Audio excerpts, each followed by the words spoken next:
Article 370 को हटाने के बाद हुआ, ट्रिपल तलाक जैसे कानून को उखाड़ के फेंकने के बाद हुआ, वही हश्र इनका जो है वक्फ अमेंडमेंट बिल जब कानून का रूप लेगा, जिससे कि हमारे बेवा, मिस्कीन, यतीम, गरीब, पसमानदा समाज के लोगों के उत्थान के लिए वक्फ बोर्ड का निर्माण किया गया। जहां इफ्तार में जाए ना जाए इनको कोई नहीं पूछ रहा है। लालू प्रसाद यादव जो सिर्फ जो है सजा याफ्ता है, जिनको करप्शन और भ्रष्टाचार के मामले में सजा हुई है, higher authority of the court से जो है उनको सजा हुई है, उसके पैसे का आप अफ्तार करने जा रहे हो जो हराम का पैसा है।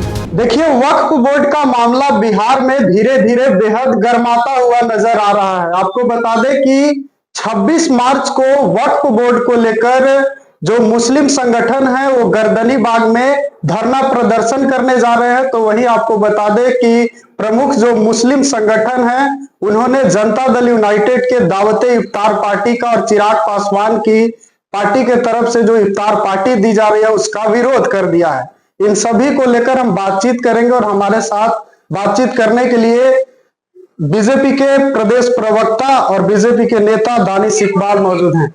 कैसे देखते हैं इफ्तार पार्टी का विरोध किया जा रहा है? देखो, ये जो भी मुस्लिम ऑर्गेनाइजेशन है या जो इस प्रकार के जो लोग हैं, हाँ। ये आज पहली बार प्रेशर पॉलिटिक्स और तुष्टीकरण को करवाने की राजनीति नहीं कर रहे। इससे पहले भी जब से देश आजाद हुआ है, नेहरू से लेकर के इंदिरा गांधी और राजीव गांधी तक इन लोगों ने अपने तुष्टीकरण कराने के लिए लगातार जो है प्रेशर पॉलिटिक्स किया। उसका उदाहरण देखो, जब सुप्रीम कोर्ट ने शाबानों के केस में फैसला सुनाया, उसमें भी इन लोगों ने जो है प्रेशर और की पॉलिटिक्स कर करके जो है तुष्टीकरण करवाया और शाबानों के केस को जो है सुप्रीम कोर्ट के फैसले के बाद बदलवा दिया। तो ये वही लोग हैं। लेकिन इनको अब ये याद रखना चाहिए कि ये एनडीए की सरकार है, देश में नरेंद्र मोदी जी की सरकार है और बिहार में नीतीश कुमार जी की सरकार है।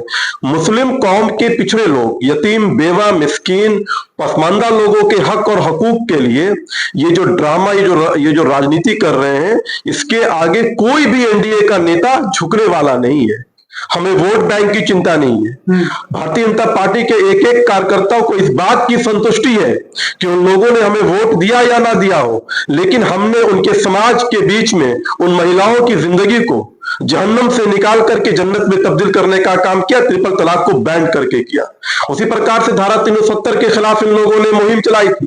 धारा 370 को भी उखाड़ फेंकने का काम नरेंद्र मोदी जी की सरकार ने किया और इसका सबसे ज्यादा फायदा अगर किसी को हुआ तो वहां के पिछड़े पासमानदा समाज के मुसलमान को हुआ, जो आजादी के बाद पहली बार वहां पे आरक्षण पहुंचने का काम हुआ।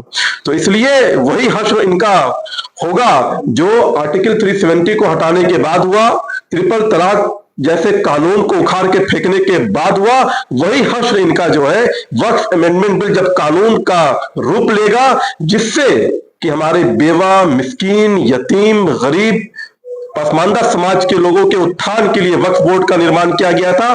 और जब उनको वक्फ बोर्ड का जो निर्माण किया गया उसका अधिकार जब इनको मिलेगा तो वही हश्र इनका होगा। तो इसलिए ये रोजा में जाए, इफ्तार में जाए ना जाए, इनको कोई नहीं पूछ रहा है।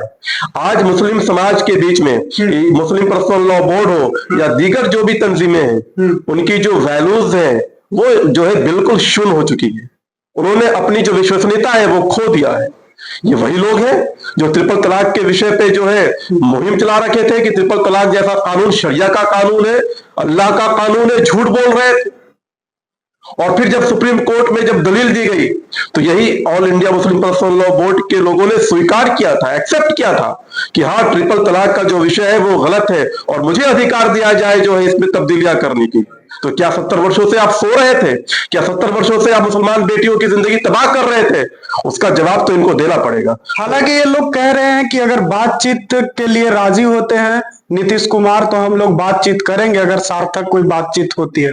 देखो, सरकार ने बहुत ही ईमानदारी के साथ जब वक्फ अमेंडमेंट बिल 2024 को सदन में रखा, उसके बाद जेपीसी कमेटी का निर्माण किया और जेपीसी कमेटी ने पूरे देश के कोने कोने में जाकर के सभी तबके के लोगों से, सभी समाज के लोगों से संवाद करने का कार्य किया और सभी लोगों के सुझाव को जेपीसी कमेटी ने सुना और उसके बाद एक बिल तैयार किया गया है। तो इसलिए ये कहना कि संवाद नहीं किया, विचार विमर्श नहीं किया, सरकार ने पूरी कोशिश की और सभी पक्षों को सुनने का काम किया। तो इसलिए नीतीश कुमार जी का भी स्पष्ट है कि जो मुस्लिम समाज के हक और हकूक के लिए बेहतरीन होगा उसके लिए वो खड़े रहेंगे।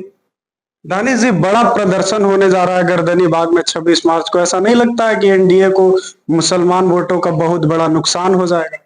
देखो, यही अमेंडमेंट बिल सदन में लाने के बाद दिल्ली प्रदेश का चुनाव हुआ और दिल्ली प्रदेश के विधानसभा चुनाव में जो पिछली बार मुसलमानों की जो 6% की वोट संख्या थी वो बढ़ करके 16% हो जाती है। तो ये सीधा आपके प्रश्न का जवाब मिल जाता है कि क्या एनडीए को नुकसान होगा और नुकसान नहीं होगा। और मान भी लीजिए कि एनडीए को वोट बैंक की चिंता नहीं है। एनडीए कोई भी निर्णय, कोई भी रिफॉर्म या कोई भी समाज हित का कार्य इस देश के लिए और देश के नागरिकों के लिए करता है, ना कि वोट बैंक की राजनीति के लिए करता है। एक और अंतिम सवाल लेंगे दानिश जी कि चिराग पासवान ने कहा कि अगर आप हमारे इफ्तार का विरोध कर रहे हैं मुस्लिम संगठन के लोग, तो उन्हें राजद की इफ्तार पार्टी का भी विरोध करना चाहिए। आपके गठबंधन के साथी है, क्या कहें? बड़ी इंपॉर्टेंट सी बात है। कहा जाता है कि इस्लाम के अंदर जो अफ्तार पार्टी होती है या अफ्तार जो खोला जाता है वो हक और हलाल के पैसा का खोला जाता है। आप नीतीश कुमार जी के अफ्तार का जो है बाइकआउट कर रहे हैं, चिराग पासवान जी के अफ्तार का बाइकआउट कर रहे हैं, और लालू प्रसाद यादव जो सिर्फ जो है सजा याफ्ता है, जिनको करप्शन और भ्रष्टाचार के मामले में सजा हुई है, higher authority of the court से जो है उनको सजा हुई है, उसके पैसे का आप अफ्तार करने जा रहे हो, जो हराम का पैसा है, जो करप्शन का पैसा है, उसका अफ्तार करने में आपको कोई जो है वो शर्मिंदगी महसूस नहीं हो रही है। लेकिन नीतीश कुमार जी के और चिराग पासवान जी के, जिनके पूरे राजनीतिक जीवन की जो सुचिता है वो एक उदाहरण है हम जैसे यंगस्टरों के लिए, चाहे वो रामविलास पासवान जी की जो जीवन राजनीतिक सुचिता रही हो, तो आप उनका विरोध कर रहे हो। लेकिन लालू प्रसाद यादव जो रेलवे की नौकरी जमीन लेकर के करप्शन करके दिए और सिर्फ आरोपी नहीं है, सजा भी काट रहे हैं, वो उनका अवतार स्वीकार कर रहे हो। तो देखो, ये लोग पूरी की पूरी तरह से ये अपना अपीजमेंट कराना जानते हैं। और नरेंद्र मोदी जी की सरकार ने अपीजमेंट को ताला लगा करके 7 समुद्र के अंदर दफन कर दिया है।